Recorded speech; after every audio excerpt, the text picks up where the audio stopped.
We are joined with Trevor Parkes from the Red Bull Munich. Thanks for coming on the Athletes Podcast, man. No problem. I'm happy to be here. Yes, we were put in touch via Justin Turge, who's basically gotten every one of the guests for the Athletes Podcast over the past 30. But man, you were one of those guys that basically came on. You've been lighting up the Dell the past couple of years. Tell us a bit about what it's like playing over in Europe. That's awesome. 4 years ago, I had the chance to go to Europe. I kind of wasn't ready quite to make the transition, but the DL was the perfect kind of place for me. It's very North American style. There's a lot of North Americans. You got 10 imports per team, so the style of game doesn't change too much from the AHL where I was playing before. And I was put in a couple of good situations. Went to Augsburg to start. It was a great place to find my footing in the league. And in the last 2 years, been lucky enough to be part of Red Bull Munich, and it's been good. I've been having a lot of fun, and Germany's a great place. So you originally grew up Fort Erie, Ontario. You played for a Niagara Falls team that was disgusting. You guys apparently didn't lose a single game all year. Do you want to talk a bit about that? Yeah, that was a hell of a team. Sadly enough, I wasn't a big part of that team. I was more one of the contributing factors. We had guys like Taylor Beck, Alex Friesen, Justin Shug, Johnson Andrews, Ryan Wiley, Dave Newer, Chris Chakosky. Those guys were kind of the front runners of that team. I was a little guy back then, just kind of happy to be there. But we had a hell of a team. We went all the way, won the OMHAs against Brampton, and then went to the OHF finals, which were up in Sudbury. And that was a hell of an experience. I think going to the third period, we were down 3-1, came back and ended up winning that. So that was for us, that was the biggest thing you could win. And that was a dream come true. So it was a good year, a lot of fun, and it's nice to see some of those guys still playing pro along with me. So it was a really good experience. Yeah, I feel like there's just guys coming left, right, and center out of the Niagara region. You guys are just pouring out and playing puck everywhere. So those boys, you spend a couple of years in the Q. You head down. You sign with the Detroit Red Wings organization. It's got a couple of years in there. You're spending some time down in San Jose. And then you get the Fort Erie boys that come down and visit you. Tell us about what that was like, what you guys got up to. I know we're talking about athletics here, but we got to also talk about some of the fun stuff. Yeah, I'm really lucky. I got a great group of friends here, especially I know some of my hockey guys that I play with. They've kind of lost contact with some of their hometown buddies. Which nice thing about Fort Erie is everyone's kind of stayed local, and I got a great group of friends, so they've come visit me when I was in Grand Rapids. I had a carload of guys come up, visit, party. I had a bunch of guys take a flight up to when I was in San Jose. That was a blast. Going out to San Jose, going down to San Francisco. Those guys coming to the rink, I'm sitting there in warm-ups. I got my buddies banging on the glass. In San Jose, we got no fans because all they cared about the Sharks.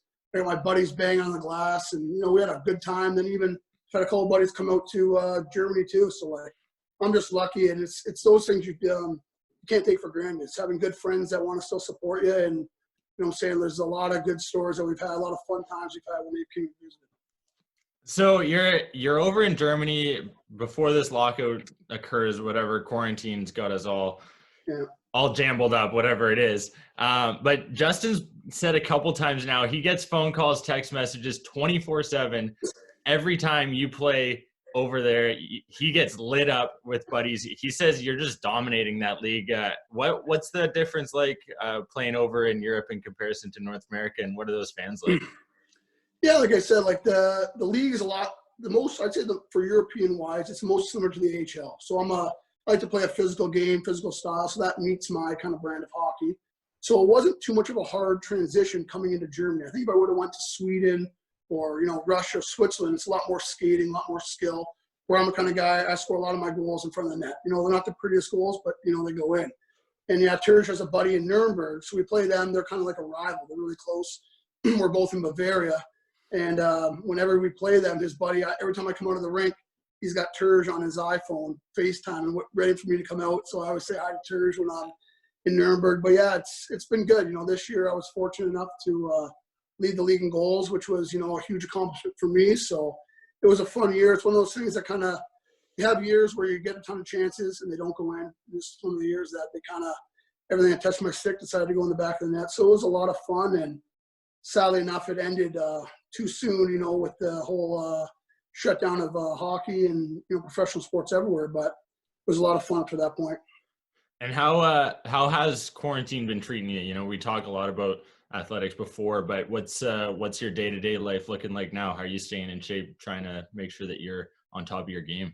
Yeah, it's been weird, right? Because when you first come home, it's like you have a 2 to 3 week grace period where that's when you go out, you see your buddies, you let loose, you know, the season's over, you have some fun. And coming home from Germany, I did, you know, do the right thing and self-quarantine for 14 days, not leave my house because, you know, you don't want to be smart about this whole thing. It's no joke. So my first 2 weeks, which I normally would be seeing all my buddies, having some fun, I was stuck in my house, not doing too much. But it's been good. I was lucky.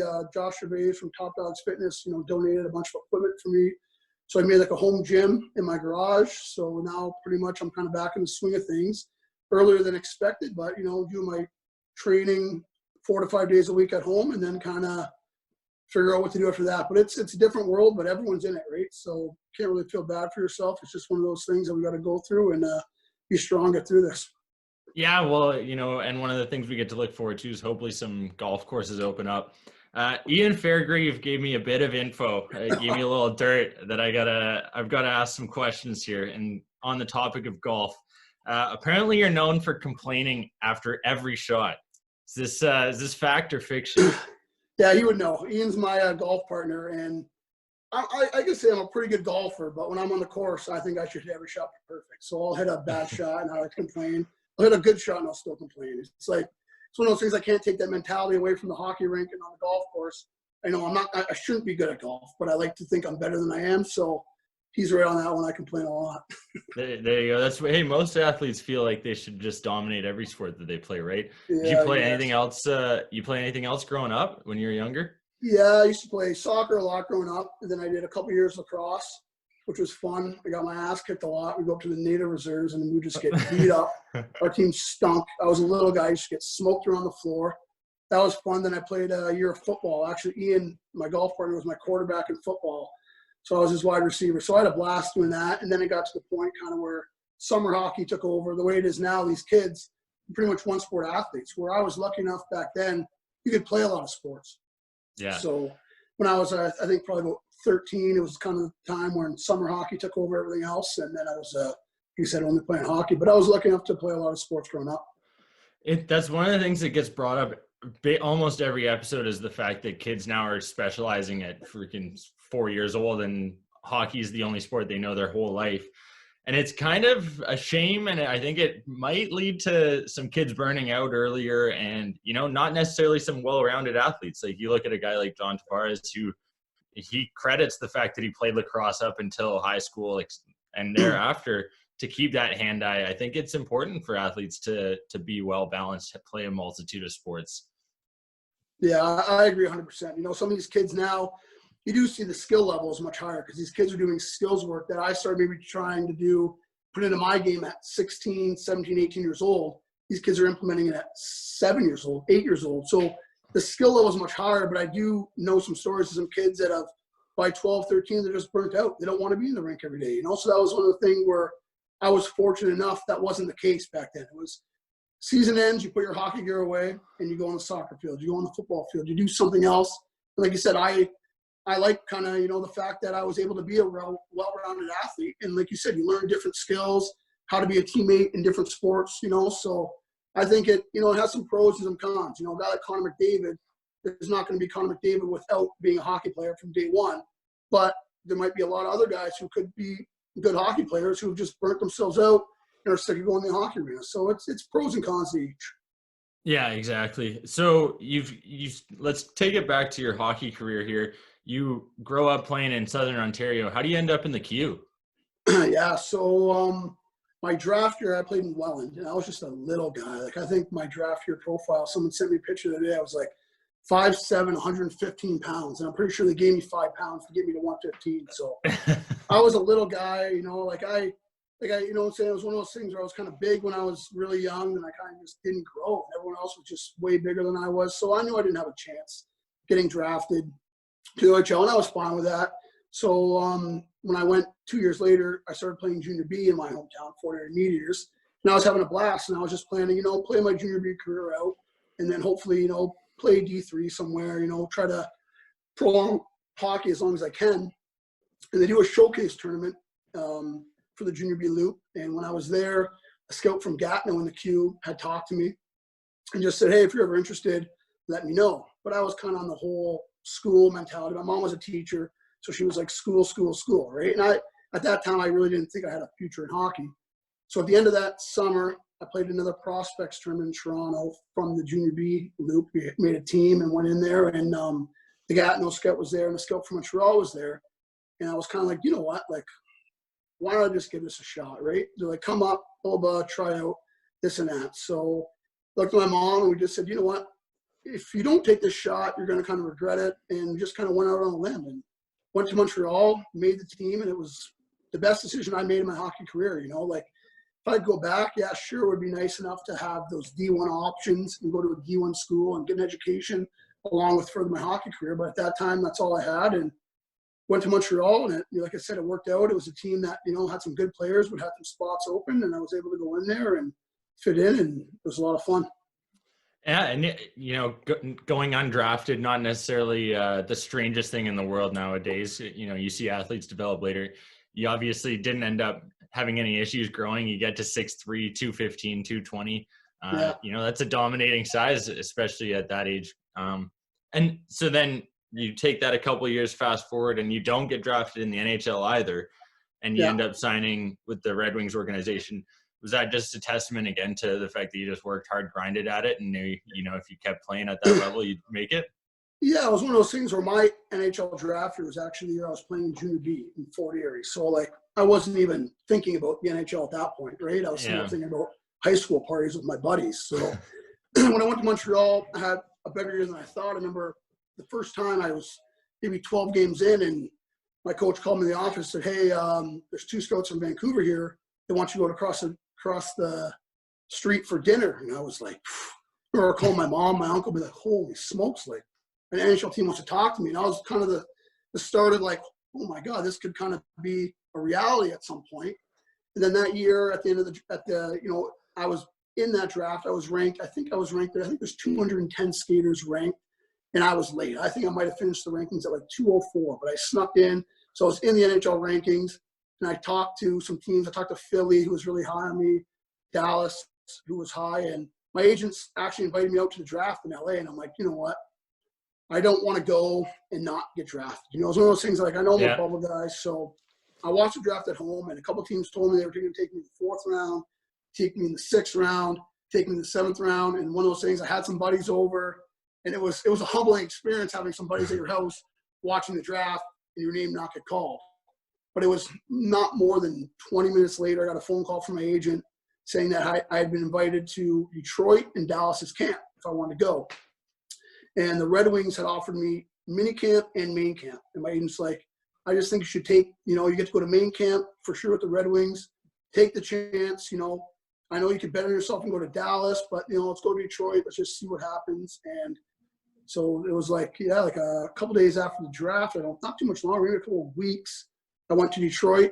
And it was a funny story because that year, me and my buddies went and got tickets to Detroit was playing San Jose in the playoffs.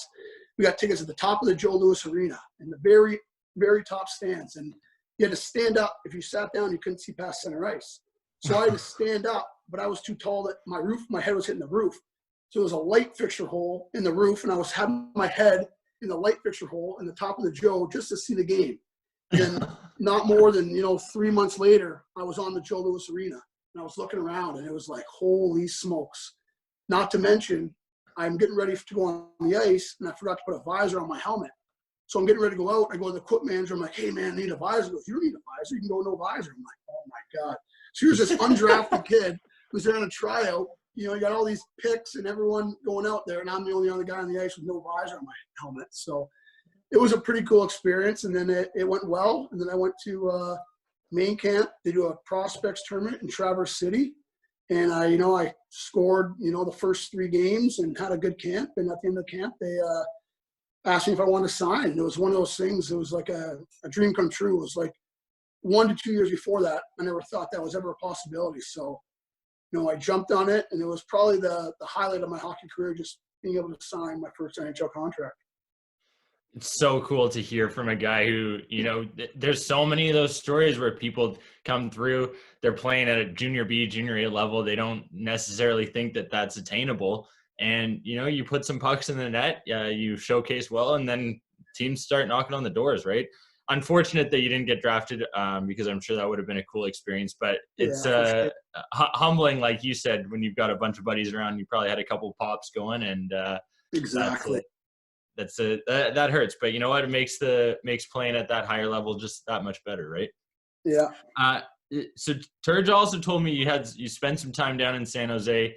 You waited for a bit, thinking that there might be an NHL team calling afterwards, and it never happens. You sign in the Dell, and then 2 weeks later, you get that phone call from an NHL squad.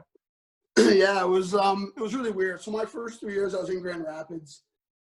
We had a very veteran team. The AHL was very different than, all our guys were older guys, and the young guys had to earn their stripes to play. And so I didn't play much. I think my first 3 years there, I think I had 8 points, 9 points, 9 points. I didn't do anything deserving of another contract.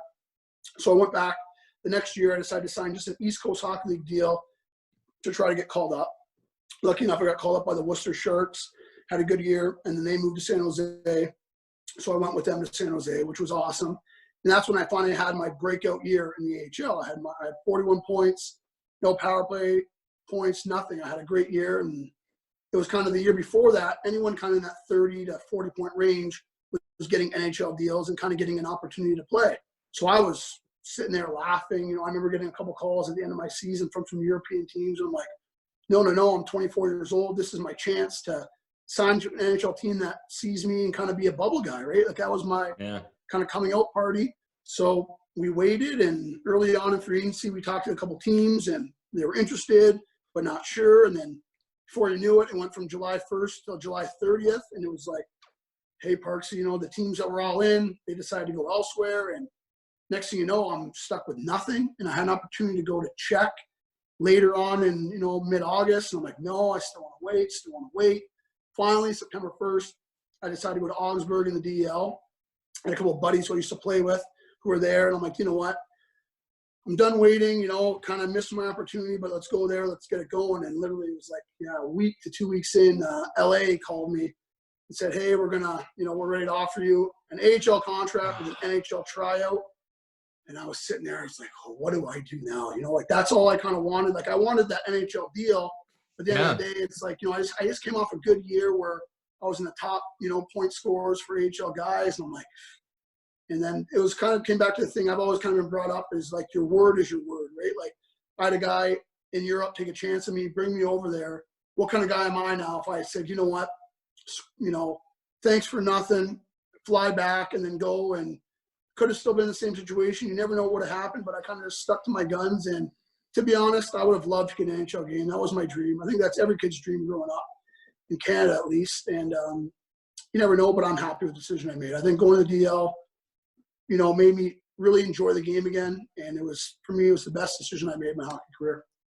Well, and now you're ingrained in that organization over there, and clearly a standout. That's obviously you're leading the goal scoring race this year. So who knows and I should know this, but what's your contract look like right now? Are you on with the Red Bulls for a bit here? Yeah, I got one more year with the Red Bulls next year, so That's kind of the way it is. And so hopefully, like I said, it would have been nice this year to be my contract here, right? And re-sign, but it's one of those things you always got to prove yourself. And that's kind of the way I went into it. Even though coming into this year, I had a 2-year contract. I don't want to ever have to leave it to like, oh, I don't got to worry about this year. I got next year. Every year is a proving ground, right? Because there's always some other kid who's going to be in my situation, who's in the AHL, who wants to come and take your job. So next year's just another year to prove myself again. And I would like to stay with Red Bull. It's a great organization and great city, and always have a chance to win. So it's a good place, and hopefully I can stick around there. It's cool. I get to now look forward to watching some of those games and some highlights of you potting, getting some Hatties in there, and we'll look forward to seeing you just dominate over in that league. Let's bring it back to some of those younger days, and we're just bouncing around everywhere on this episode, but you answer the questions, so I like it. You batted cleanup for your Cardinals baseball team when you were younger.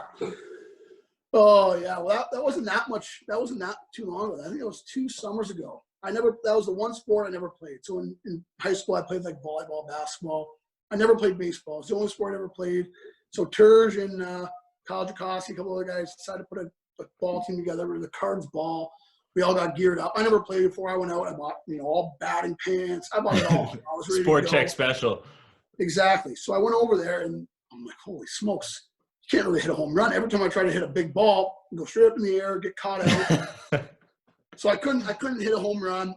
Terge was up at the place, clean one out of the park, all these guys. So I ended up just hitting grounders, and I had a blast. I was loving my time with Cards ball. We were so, and then I bounced around from the field to infield, having fun. Then really my last game of the year, I was getting ready to head back to Europe, and the boys were like, you're lead off today. I'm like, hey, boys, you don't want me to be lead off, man. Like, this could be an easy out. But like, it's your last game of the year, you're leading us off. Sure enough, last game of the year, first pitch, hit a homer. And the thing is, when you hit a homer and thing, you got to go get the ball. So I had to run out, find the ball, and leads and whatever. But so that was my highlight. And then I took off to Europe. And then last year, because of everyone kind of get busy, kids and families, we didn't play the game. So my last game, I got a homer, but I don't know if I can guarantee that anymore. There you go. Hey, well, if the NHL contract doesn't come next year, then maybe the MLB will come knocking. Who knows? Yeah, we'll see. Get the average going. It's also been said that the guys have to let you win at cards basically every time you play. Is this something that you've just obtained over the years, or what's the scoop? Yeah, I'm a bit of a snap case on cards. There's a couple guys which I didn't know at first. My buddies have been like, "Hey man, like when we play cards, like guys are scared to like trump you or something like that. They just freak out." Like, no, I'm not that bad, am I? Like, yeah, man. There's some guys that don't want to play cards with you, so I try to tone it back. I think I just got that competitive way around me where it's like, I don't care if we're playing mini putt or playing NHL and Xbox. I just always want to win. So I've tried to kind of tone it back once I found out that some of my buddies are letting me win and don't want to trump me so I don't snap at them. But it's one of those things I'm trying to learn along the ways. But I guess it's also, I think, one of the reasons that I've had the success I've had, because I'm just always, anything I've done, I've wanted to win. I've wanted to make that next level. It's just kind of that competitive edge I think you need, to become a professional athlete. But in cards, I think I could tone it down a little bit. So, you talk about that winning culture, being competitive. How do you manage that as a Bills fan, man? Like, you've just been dealing with L's after L's. Yeah, that's been tough. And you should see me, my fiance would know best when I'm watching the Bills games, especially this past year watching the Tennessee wildcard game. The Texans wildcard game. Like, I don't handle it well. And I should know. For the past 20 years, I know we're going to lose. I know we're going to screw up in the last thing. I know that. But I still believe, like all us Bills fans, we have this false sense of hope that we should never have. So I think this year when, we lost the Texans in overtime, I think my hat went flying, my jersey went flying. I lost my mind, and I had to come regroup, apologize to my fiance. I'm sorry, babe. It's always next year. But the good news is the Bills been waiting for Tom Brady to leave town. And finally, Tom Brady, he's went out south to Tampa Bay. Bills made a big trade for Stephon Diggs. We had a good draft, and I think it's finally the time the Bills are ready to rule the AFC East and, become a regular playoff team and hope to start winning some games for us. So the future's bright for the Bills now. It's been a long wait, but I think now's the time. There you go. I agree. I like the look of their squad, their makeup. Josh Allen's an unbelievable QB, and throwing to Diggs is never a bad situation to have. We'll have to get the boys together and get down for a game, hopefully before you head off. Who knows with quarantine whether that'll even happen this year in 2021. Exactly. But we'll schedule that in for sure. Have a couple pops. So another note that sort of got brought up in conversation is your injury that you took place. You had, I don't even know details on it, so I'll let you describe it. And then it's interesting because Mitch Callahan, who was a teammate of yours, tweeted out a photo of himself after taking a puck to the face. And on the internet, it's known as one of the grossest selfies an athlete's ever taken. And you've experienced something similar, not to the same degree, maybe not the same photograph, but you want to go into detail about that? Yeah, it's actually funny. When Callie got his, we were playing in Grand Rapids together. I was actually healthy scratch that game. No surprise in my time in Grand Rapids. Kind of par for the course, but Callie came off, and like I said, his lips hanging, teeth are out. And right away, that's Callie. He's a great guy. He's a beauty. But his first instinct was, I gotta take a picture of this and put this on my Twitter. So sure enough, he's like, you know, we take a picture. I'm laughing, blah, blah. But the team wasn't happy. The team's like, the first thing you did was take a picture of your injury, blah, blah, put it out there for the world to see.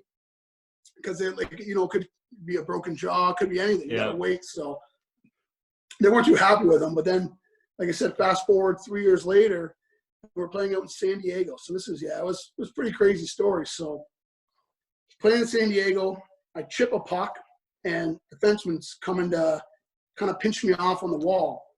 I think if I get around this guy, I got a breakaway. So when he comes to hip check me, I'm like, I can jump around him on the boards. When I jumped, he caught my knees with his ass. I went up in the air and landed right on my face. When I landed on my face, my visor came down and just pressure cut me. Pressure cut me all the way across from like the bottom of my lip to the edge of my nose. So I go down and I kind of like feel my face, and I'm like, oh no. As soon as I feel my face, I just feel like guts. It's just all the inside of my face. So I get up right away. That's one thing I was ever taught, and that's one thing I look, you know, hockey players, like, lay on the ice. If you're hurt, lay on the ice. But if not, I was always taught, like, get up and get to the bench. So right away, I get up, skate to the bench. And I get to the bench, and I take my glove off my mouth, and my equipment manager sees my face and loses it. He jumps onto the middle of the ice. He jumps on the ice and starts waving his hands, stop the game, stop the game, stop the game. So I'm like, his name's Critter. He's actually the equipment manager for the Golden Knights now, Vegas. And I'm thinking, well, I'm like, Critter, what do I look like? If you're jumping on the ice, what is going on to me right now? I'm like, this like the complete wrong way to handle it. So I'm sitting there having a heart attack now. I'm like, I must be really screwed up here. So he jumps on the ice, stops the game, blah, blah, blah. I'm like, oh, no. So I go, I skate up the ice, get to the thing. There's the medical people there. They're like, okay, let's get you on the stretcher. Let's get you in the ambulance, let's get you to the hospital. So I'm like, what is going on right now? I'm like, what am I going to look like?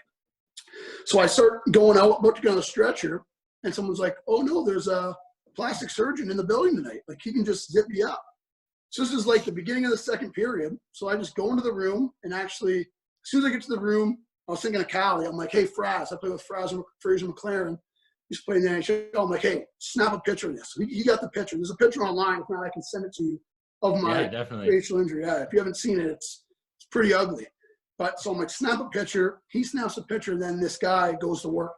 And he stitched me up all through the second period, all through the intermission. And I got done being stitched up.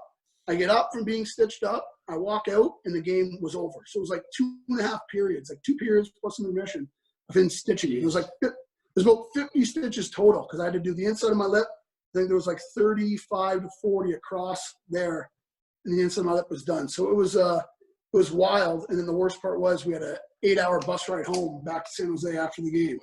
So all the pain meds kind of wore off during that bus trip, and about 4 or 5 hours in, my face was just throbbing. But I can imagine. Yeah, well, I'll definitely get that picture off you and toss it up on YouTube. We're increasing our YouTube following, trying to get people to subscribe. So, you know, this is one way to do it. We showcase some ugly photos. Yeah, this is an ugly one. So it's got you drinking Bud Light sideways, or what's the deal? Yeah, for a while there. Well, actually, after I got done, my face was blown up for about 2 weeks, where I would go to the grocery stores, and there'd be people that would kind of run into me at the grocery stores and like stop in their tracks and like.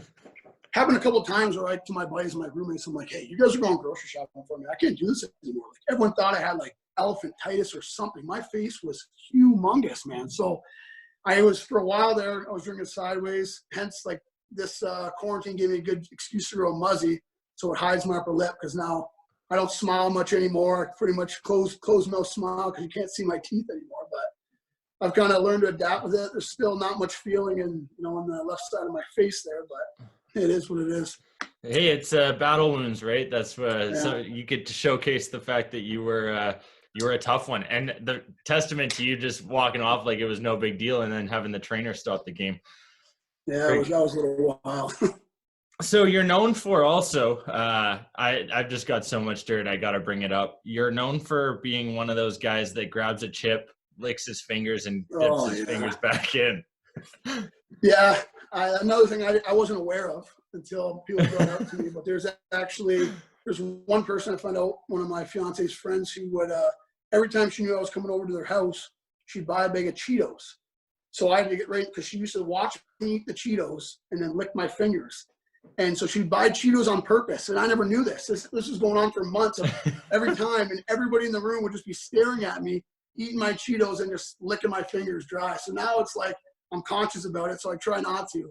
I mean, when I'm in my house watching a movie, I'm full on. You know, that's my thing. But in public places around my friends and stuff, I try not to do that anymore. But yeah, that was one that everyone used to have a good laugh at. What's the go-to quarantine or movie right now during this off time? I've kind of been all over the place, you know. Like I've been watching the last little bit. The Michael Jordan documentary is unbelievable. I'm sitting on my crazy, couch, hey? I'm sitting on my couch like fired up. I watched episode 3 and episode 4 last night, and I just want to run through a wall right now. Like it just pumps me up so much. So I watched that. I watched a couple other shows, but I've kind of been watching everything, kind of throwbacks. Every night we're watching Meet the Parents and just kind of anything right now to get me through, right? Just kind of, there's not enough movies to get us through these times right now. So just kind of going throwback lately. Yeah, it's true. The Jordan series is unbelievable. Looking at guys, you know, it's 20, 30 years ago. So you've got guys like Phil Jackson, who looks like he could go out and play. Just throwbacks that guys I've never actually watched in my entire life. So super cool to see. It's exciting to think that a guy like LeBron, who's the Jordan of our era, is probably going to have something like this 30 years from now. It'll be footage that we've all seen, but, you know, no big deal, right? No, exactly. It's really cool. It's one of those things that's like inspirational, like you get to see behind the scenes, and even like just learning about, you know, Rodman and Pippen, guys that were so behind the scenes from Jordan, but you get to learn like how Jordan was a winner, how he adapted to, you know, not being about me, and like realizing when it was come time to win a championship, it was about involving all these guys and bringing out everyone's strengths. And the guy was just a true winner, a true leader. It's something that every athlete should aspire to be like Jordan, you know, and he's the GOAT for a reason. And it's really cool to watch. I'm excited for the next ones to come out. It's true. That was going to be my next question. Is he the GOAT in your opinion? I think so. I enjoy watching LeBron James play. You know, obviously Magic Johnson's numbers are incredible. Larry Bird, you know, another guy. I think the closest comparison would be LeBron. I think the career he's going to have. I just think that when you watch Jordan, as much as people say, like he even said before the documentary, like people might look at me in a different light because he was sort of an asshole. But because why he was an asshole was to get the best of his teammates to win. Not because they were making him look bad. He just knew what he had to bring to be that leader to get the results they did. So I think, in my opinion, overall, the fact that he was able to accept not being the leading scorer in the league anymore, you know, different role to be the best and lead guys. And I don't know. I think that it'll be close by the time LeBron's career is over, but it's tough to argue with Jordan being the GOAT. Yeah, definitely 100%. And, you know, the more these episodes come out, the tougher it is to say otherwise, because he's doing everything it needs to do to win ultimately, right? And to go 3 straight, take a couple years off to try and, you know, hit some dingers like you did in your career, basically, with the Cardinals, and then come back and win 3 more. It's just crazy athletic feat of athletic ability. So one of the other questions I've just got so much here that I've got to bring up. You've got Trevor Parkes. When you search it up on YouTube, one of those first videos is you absolutely destroying your Barracuda teammate Jeremy Langlois. Yeah. Is that his name? Yeah, Langlois. Yeah. Well, pretty much my role in the AHL that year. So my role, the year I had the big year in San Jose, I came in as the way I was playing on the top line, but my way was I made room for my teammates. So I was just hitting everything that moved. My goal was I want to lead the AHL in hits. That was kind of my thing. And then by doing that, I was in front of the net. I got a lot of pucks on my stick in the paint and, you know, able to put them in. So that was kind of my mindset that year, where I was just running through everything. And as you can see, my sleight of foot wasn't quite there. And the guy didn't even put that much of a dodge on me, but I was committed. All I remember is that we're in Ontario, and that guy just made a quick little juke, and I saw Langer, and I'm like, in my head, I'm like, there's no stop me here, buddy. And I ran through him. And this year, when I was on the bus in Munich, some of the boys busted it out. They're like, "Hey, Parksy, none of that tonight for us, man. Like, learn to stop, man, because they all bust out the video and saw me hammering my teammates. So not one of my proudest moments, but just that's kind of the way I was in my career at that point, just try to be a bull in a china shop. And like I said, everyone had to find their way to try to make it. And that was kind of my way at the time, was put some pucks in the net and just kind of be that guy that runs over everything. And hopefully more times than not my teammate and the other team, but in that case, not so much. Well, it's cool actually. When I was going through some of your stats, you go from, putting 60 points up in the Q, and then you're putting up some big numbers in the AHL. You've got incredible hits one year. Now you're leading the Dell in scoring. Like, you've just balanced an ability to play that physical game that you've had, and then now you're adding points to the categories. What is there a player that you kind of try and emulate or work towards playing like? Yeah, well, there's two parts to that, and I'll go on the first part first, and I'll answer your question. Is what I notice is when I came out of junior, I was kind of that, I was a scorer. I think my last year in Montreal, we had a really good team. I led the team in scoring, and I kind of thought I could come into the AHL and do that same thing, which was quickly learn that you can't do that. And I was a bigger body in the team, and what some of my coaches' kind of feedback were is, you got to use, what's going to get you there. You're not going to be, there's only a certain amount of guys that are going to be a top 6'4" in the NHL, and you got to find your role to fit in there. So what happened is, I think my time in Grand Rapids with Detroit, they were looking for a guy to be that bull in the china shop who could also put some pucks in the net. But I was young, I came in at 20 years old, 21, 22, where I wasn't mature enough to realize that, to accept that role. And I think if I would accept that role then, things might have been different, might have not been different. But I accepted it, later on when I got to San Jose, and that's when I started making impact. So it's one of those things which if I could go back again and do it again, I would just, adapt that style, because everyone needs that, that edge or that kind of thing to make you stand out, which I didn't have in my time in Detroit. So that's one thing that I learned later on in my career, which has made me be successful and made me, be able to play my 9 years I have so far and, have the success I have. But I wish I would have done it, back then. And their second point, like growing up, my favorite player was Paul Kariya. So that's kind of who I loved. I loved the Ducks, blah, blah, blah. But I feel like style I tried to emulate was more a guy like a Corey Perry, kind of guy who was, mean out there and, would be dirty. And, you see his hit in the outdoor game this year. You don't want to do that. You don't want to take liberties on people. I know, but I don't think he was mean to hurt somebody. But the kind of guy that when you watch a game, you might be like, oh, that guy had a nice goal. But, man, was that guy tough to play against. That guy, he's a rat. Like, your teammates love you, but you want to leave the building with the opposing fans and the opposing team hating you. So that's kind of that's kind of the player I kind of looked at to try to model my game after. Once I was mature enough to realize that's the player I needed to be to have a prolonged pro career. So I think that's the guy I'd say I try to be like. Yeah, and it's tough. It's surprising that the organizations, like, you're talking about Grand Rapids down there, and they were kind of looking for that guy to fill that role. It's interesting that they don't have that conversation, sit you down and say, hey, this is what we're looking for. This is what we're kind of expecting from you. That seems like something where they could maybe improve what they're scouting, what their player communications. I think they did. Like, they did it a little bit. It was one of those things where it was kind of like, I think they thought I was going to bring that. I think because when I went to training camp, I think you're so juiced up. It's like the first game of playoffs. You're so excited. Where I think I was running around, I was hitting everything. I was doing all that. So I think they thought they had that player. And then when I went, I'm like, you know what? I think to make it, I got to get some points.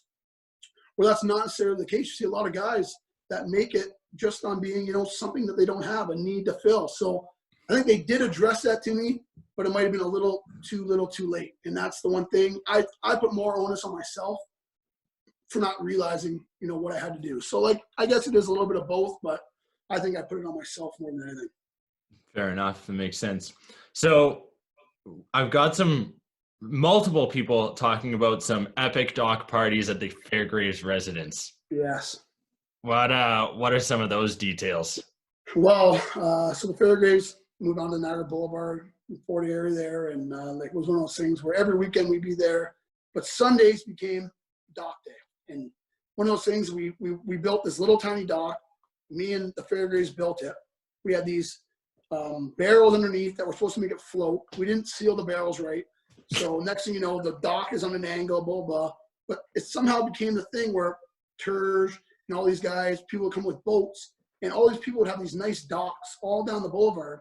But every Sunday there was 50 people and 5 boats at the Fairgraves dock.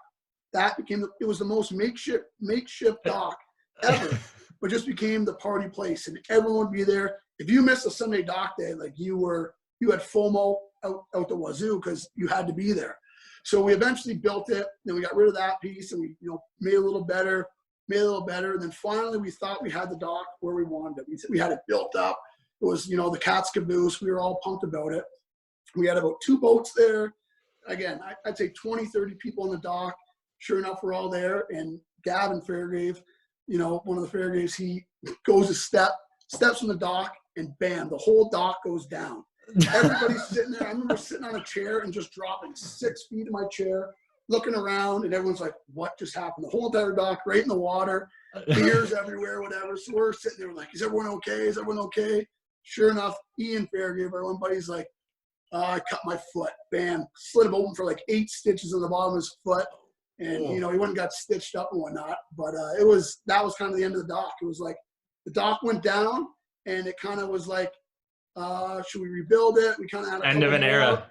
And then it was kind of like slowly fizzled out, but that was kind of the end of it. It was like the dock went down, and that was the end of the dock days, but those were good times. And if I could go back, I'd like to do a couple more Sunday dock days at the Fairgraves. Might have to be in the loop this summer, depending on what quarantine looks like. Exactly. You're also coined for coining the term in Urban Dictionary, CoughBanger. What's that word?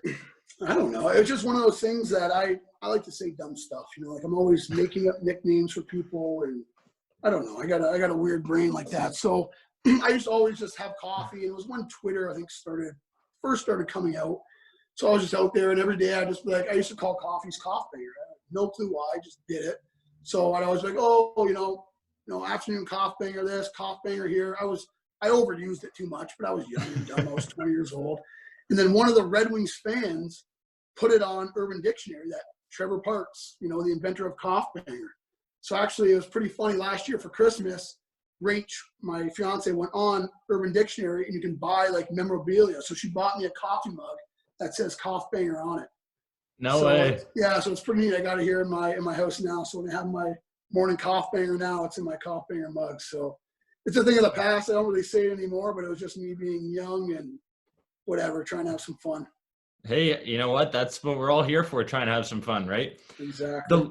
The last question that we always ask athletes that come on the podcast is, what may be your couple tips, tricks of advice that you would give to a younger hockey player, a younger athlete who's trying to get to that next level, maybe, looks at a guy like you and sees inspiration in the fact that you can still play professional if it's not in the NHL, for instance.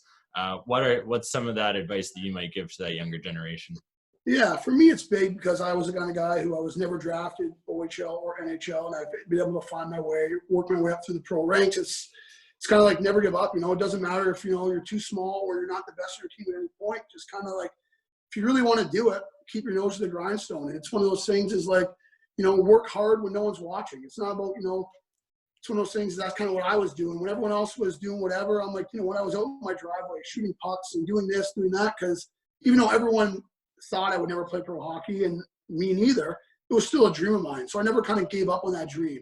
So that's one thing for sure, is just, it doesn't matter who tells you can't do it. If you're too small, you're too slow, if you really want to put your mind to it, you can make progress, at least give yourself a hell of a chance to do that. The second thing is, I know there's a lot of people that want to play in the NHL. Like I said, that's probably my one knock on my career, is I don't have an NHL game. And, that's one thing I would give a lot up for, is one NHL game. But Europe is a place where you can go, you can enjoy your life, enjoy the game, do well for yourself and your family, make some good money. And a lot of people hang on too long, where like when I went over at 24, it seemed very, very early. And I was like, very hesitant on making that move. But a lot of people hang on too long till they're, 30, 32, 33, and they lose that opportunity. So Europe's a good spot if you're one day able to look yourself in the mirror and say, you know what, I want to have a good pro career. I want to have a good living for myself. And I don't think, I think this NHL dream's over, is, take the chance, go to Europe. I know it's a scary thing. When I was going, I was like, I can't go to Europe. I can't speak German. I can't speak this. I don't know anybody, but it's opened my life up to so much more. And the people I know people from all over the world now. I've traveled, I've done this, and it's more about a life experience now that I can never, I don't think I would ever have. I would have stayed and tried to grind it out.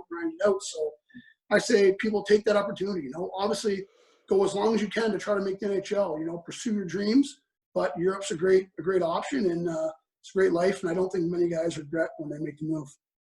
Yeah, and I completely agree with you. There's been a couple other athletes who we've had on the podcast who have gone and done that Europe, whether it be basketball, hockey players, and they've all said the same thing in the sense that it's an amazing experience. You get that life experience on top of playing the sport that you love to do, right? Exactly. So we really appreciate you coming on, man. It's been a pleasure. We had some good laughs. I'm glad we were able to share some stories. And now every morning I'm going to have my CoughBanger and think about you, As weird as that sounds. Good, no, it was man. A lot of fun. It was a lot of fun. I'm glad you had me on. So thanks again to have me on here.